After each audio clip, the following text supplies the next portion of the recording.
Je vais vous parler de Yves de Bélem. Et dans la famille Bélem, c'est le bon Saint-Maritain. Donc dans cet épisode, pas de sang? Presque pas. Les petits contes de la grotte aux champs. Yves est évêque de C. Et comme souvent à cette époque, il est plus investi dans les affaires temporelles que dans celles de son évêché. Or, vers 1048, ces terres sont ravagées par Guillaume de Soringue et ses fils. Guillaume de Soringue a trouvé pour refuge la cathédrale de Saint-Gervais. Et il s'en sert de base de repli pour piller la région, au point que la cathédrale finit par ressembler à la caverne des 40 voleurs. Yves décide donc de mettre le siège à la cathédrale, et les bandits finissent par se réfugier dans la tour. C'est là que Yves a une idée pour les déloger de la tour. Il va incendier la maison voisine.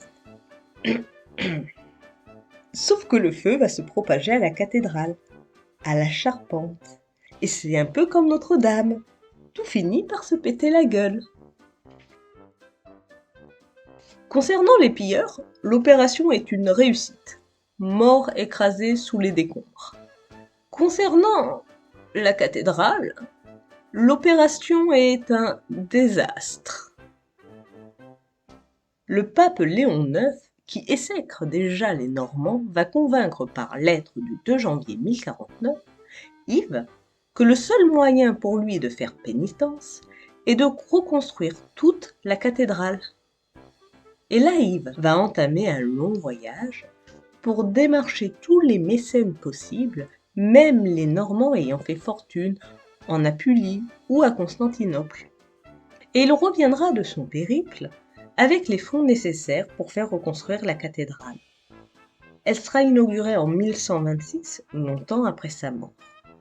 Sera consacré un morceau de la vraie croix dont lui avait fait don l'empereur d'Orient.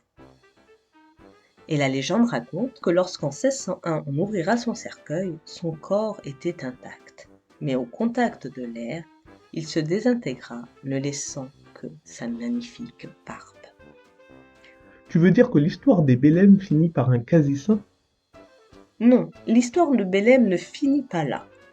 La seigneurie passe. Ah oui, j'avais oublié Mabile, la dernière des Bélem.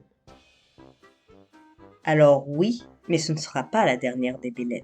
Elle donnera son nom à un de ses fils. Si vous n'avez pas vu les autres vidéos concernant la famille Bélem, je vous invite à aller les voir et à vous abonner pour ne pas rater les prochains épisodes.